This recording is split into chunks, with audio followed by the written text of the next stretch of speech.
Bonsoir et bienvenue à la séance extraordinaire du Conseil municipal de Marsoui du 18 décembre 2024. La première réunion a lieu pour l'adoption du budget. Donc, l'ordre du jour, c'est vérification du quorum et mot de bienvenue, lecture et adoption de l'ordre du jour, présentation et adoption du budget 2025, période de questions et clôture de la première séance.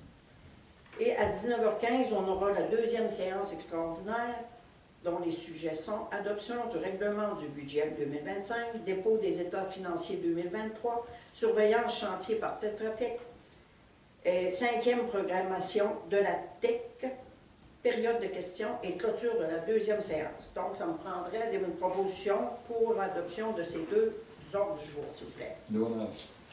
Merci. Donc, le budget que nous vous présentons ce soir. Attendu que le Conseil doit préparer et adopter le budget de l'année financière et y prévoir des recettes au moins égales aux dépenses qui y figurent, en conséquence, il est proposé par et résolu à l'unanimité d'adopter le budget de l'année financière 2025 qui se lit comme suit. Dans les charges, qui sont les dépenses, nous avons un total de 668 095 qui se répartit comme suit. Administration financière, 190 032, sécurité publique, 65 635, transport, 87 327, hygiène du milieu, 165 249, urbanisme et mise en valeur, 24 173, loisirs et culture, 29 403, frais de financement, 106 276. Et dans les recettes, le même montant, évidemment, 668 095, les taxes, 356 060, paiement tenant lieu de taxes, 77 183, services rendus, 54 227, transfert inconditionnel, 160 625, affectation du surplus, 20 000 qui fait un budget équilibré de 668 095 pour l'année 2025. Donc, je demande une proposition, s'il vous plaît. Richard Gagné. Pour l'adoption de ce budget. Je pense qu'il faudrait que ce soit Jean-Sébastien qui avait fait la ville de motion. C'est ça. Je vais vous faire un mot que j'ai préparé par rapport au budget. Donc, je vous avoue que ce budget a été très difficile à faire. Ce n'est pas un secret pour personne que tout augmente. Et votre municipalité fait face, elle aussi, à des hausses des coûts dans tous les domaines.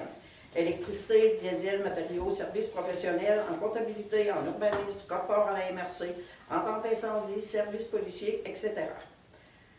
En plus, nous avons une baisse de la péréquation que le gouvernement verse aux municipalités de 14 056 comparativement à l'an passé. Il y a aussi le fait que nous avions du rattrapage à faire au niveau des travaux prévus dans la TEC, travaux qui auraient dû être commencés en 2019 pour se terminer en 2023. Heureusement, nous avons bénéficié, comme toutes les municipalités, d'une année de plus pour finaliser les travaux. Mais ce n'est qu'en fin 2021, après notre arrivée en poste, que nous avons commencé les travaux. Nous avions une subvention pour réaliser des investissements de 886 744 et nous devions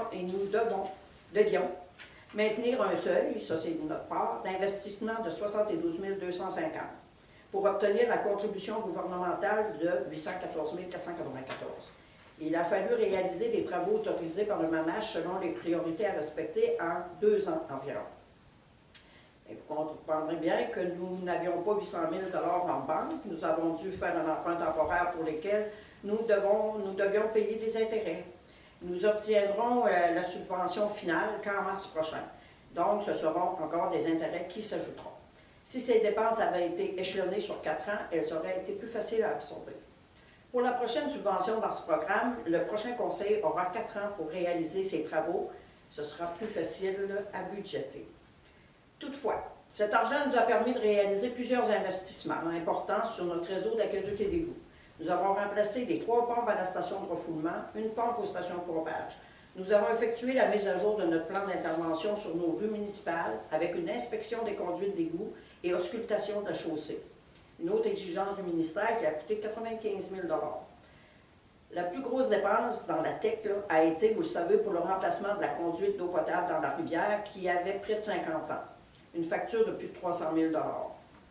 Il y a eu aussi la réfection du toit de l'édifice couturier, rénovation de l'édifice municipal, de l'asphaltage dans 2 rues municipales et un enrochement de le chemin de la mine Candeco. Ce sont tous des travaux qui devaient être faits et dont nous sommes quand même très fiers de les avoir réalisés. Il y avait aussi du rattrapage à faire au niveau de nos infrastructures. Nous avons donc continué la rénovation de notre centre récréatif, refait les trottoirs, ajouté de l'éclairage, 2 nouvelles lumières de rue et éclairage au parc couturier. Et étant donné l'état pitoyable de nos rues, nous avons investi dans le pavage des nids de poules. Nous avons pu en faire plus grâce à la participation financière de l'entreprise GDS qui nous a subventionnés pour une somme de 35 000 $. Fait que nous les en remercions encore une fois pour leur générosité. Ce que je déplore, c'est que souvent, lorsque nous obtenons des subventions de différents programmes, nous devons supporter le gouvernement. Nous devons faire des dépenses avant d'avoir la subvention. C'est une pratique que je dénonce depuis longtemps. C'est pas normal que des petites municipalités comme la nôtre doivent payer des frais d'intérêt élevés pour pouvoir obtenir des subventions. Puis il y a aussi nos mises de fonds que nous devons investir, qui sont beaucoup trop élevées et qui deviennent un frein à notre développement. Là, je vais vous donner un exemple. Dans le cadre du programme des infrastructures routières locales du ministère des Transports, la rue de la Rivière, sur une distance de 2,7 km, a été identifiée en priorité. Nous pourrions être subventionnés à hauteur de 85 % des coûts pour refaire la route en entier. Pas seulement le pavage, là, une réfection complète de la rue à partir de 132 jusqu'à l'usine.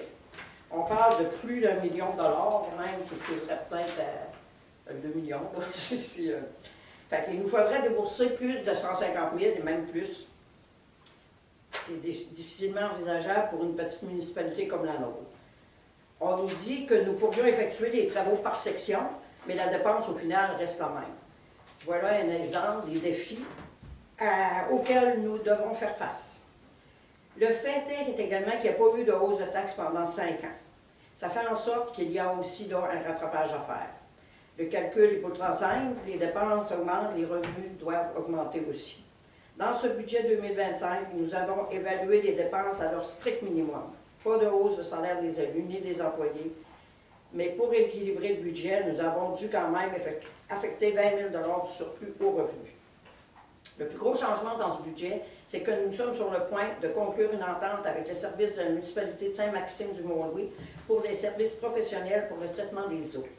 Il reste quelques détails à régler et l'entente pourrait être adoptée en janvier. Puis on a tenu compte de ça, évidemment, dans notre budget 2025. Je ne peux pas traduire.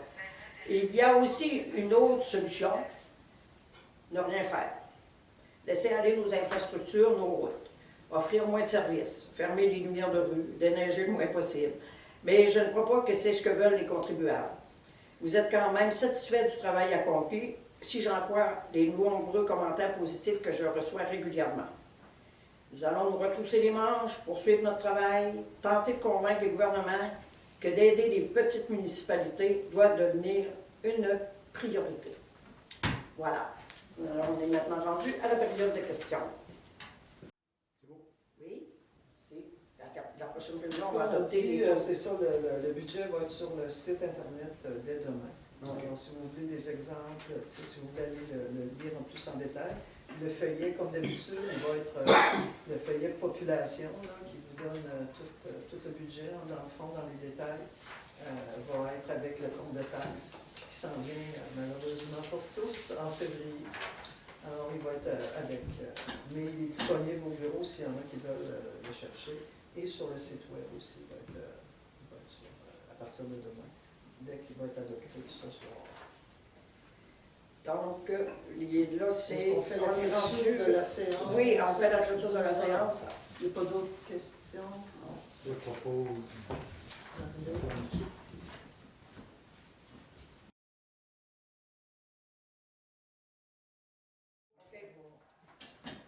Voilà, maintenant, la deuxième séance extraordinaire. L'ordre du jour, je l'avais déjà lu, puis vous l'avez accepté. Donc, le premier item, c'est l'adoption du règlement du budget. Ça, c'est le règlement. On a adopté le budget, là, on adopte le règlement du budget. Et j'ai vous que je le lise. Au complet. Donc, règlement numéro 2024-05 concernant la taxation 2025. D'imposition, le règlement d'imposition de la taxe foncière et des tarifs pour les services d'aqueduc, d'égout et de la cueillette des matières résiduelles et de la récupération. Et en B, du compte de taxe en cas de versement. Attendu que le Conseil doit préparer et adopter un règlement de taxation. Attendu qu'un avis de motion de ce règlement a été donné lors de la séance du 2 décembre 2024. Attendu qu'un projet de règlement de taxation a été donné lors de la séance du 2 décembre 2024. En conséquence, il est proposé par, c'est Jean-Sébastien encore qui est résolu à l'unanimité, c'est toi qui avais proposé la motion, que ce règlement 2024-05 est et soit adopté et que le Conseil ordonne et statue par règlement ce qui suit. L'article 1. Le taux de la taxe foncière générale est fixé à 0,831654 sous par 100 $ d'évaluation imposable pour l'année 2025, conformément au rôle d'évaluation en vigueur au 1er janvier 2025. Article 2. Le taux de taxe foncière générale pour le service de la dette incendie est fixé à 0,16234,9 du 100 $ d'évaluation imposable pour l'année 2025, conformément au rôle d'évaluation en vigueur au 1er janvier 2025. Article 3. Les tarifs pour la compensation à caduc et égout sont fixés à, pour les logements, 435 $, résidences touristiques, 543,75 $, commerce, restaurant, bureau de poste, dépanneur, vente au détail, casse-croûte, 543,75 $, autres industries en alimentation, 1087,50 $. Article 4. Les tarifs de compensation à caduc pour les gens qui sont seulement desservis par la caduc. Logement 265, résidence touristique 331,25 $. Article 5. Les tarifs de compensation pour l'enlèvement et la destruction des matières résiduelles et de la récupération sont fixés à logement 440 $, résidence touristique 660 logements. 660. Commerce, restaurant 660, bureau de poste 440, dépanneur, vente au détail et casse-croûte 660, industrie produits de scierie 1320, autre industrie alimentation 1100 $. Article 6. Le tarif de compensation pour les immeubles installés sur des terrains municipaux ou les chalets au quai 125 $ l'unité. Article 7. Le taux d'intérêt s'appliquant à toute taxe, tarif, compensation, permis ou créance due à la municipalité est fixé à 16 %. Article 8. Chaque fois que le total de toutes les taxes, y compris les tarifs et les compensations à l'égard d'un immeuble imposable porté au rôle d'évaluation, dépasse 300 $ pour chacune des unités d'évaluation, le compte est alors divisible en 4 versements égaux. Article 9. L'échéance pour le premier ou unique versement est fixée au 30e jour qui suit l'expédition du compte de taxe, 25 %. Article 10. L'échéance du deuxième versement est fixée au 60e jour suivant le premier versement, encore pour 25 %. Article 11. L'échéance du troisième versement est fixée au 60e jour suivant le deuxième versement, à 25 %. Et l'article 12, l'échéance du quatrième versement est fixée au 60e jour suivant le troisième versement, 25 % aussi. Article 13. Aucun recours en recouvrement ne peut être exercé contre un débiteur qui a fait ses versements selon les exigences prescrites aux articles 09, 10, 11 et 12. Article 14. Les prescriptions d'exigibilité des taxes municipales mentionnées ci-dessus s'appliquent également au supplément des taxes municipales, certificat d'évaluation périodique, ainsi qu'à toute taxe exigible suite à une correction au rôle d'évaluation en vigueur. Article 15. Lorsqu'un contribuable est en défaut d'effectuer un versement sur les taxes municipales, les intérêts ne sont imposés que sur le versement échu et le délai de prescription applicable commence à courir à la date d'échéance du versement. Article 16. Le présent règlement rentrera en vigueur selon la loi adoptée lors de la séance du 18 décembre 2024 et publication le 19 décembre 2024. Donc, c'est Jean-Sébastien qui propose le règlement. Je propose.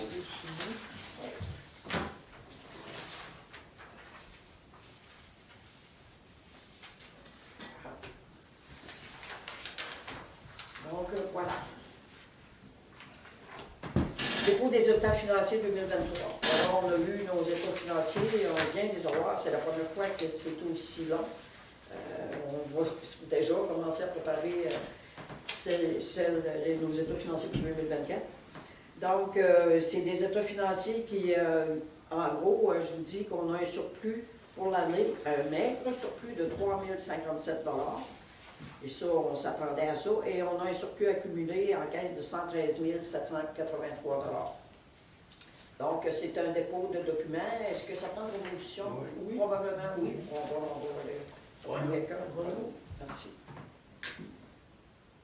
Surveillance chantier, moi, chantier tétatique, justement, ça va aller dans la prochaine La prochaine, mais ça veut dire que là, il faut les payer, puis il faut falloir attendre qu'on ait fait la nouvelle programmation, en tout cas. Mais c'est quand même pour réaliser, en tout cas, pour la surveillance bureau, c'est 10 275. Après ça, la surveillance chantier, 2 155 par jour, excluant les taxes. Mais là, il est à l'heure d'ingénieur, mais ça doit être plus court qu'il pensait, mais ça va quand même coûter, mettons 10 jours, ça fait 21 000 pour l'ingénieur. Donc, c'est ça. Il fallait passer une résolution pour accepter cette proposition. On n'a pas le choix. Non. Les travaux sont... J'ai pas choisi le bon métier. Non. Ouais. Ouais. Moi aussi. Ensuite, justement, dans le même...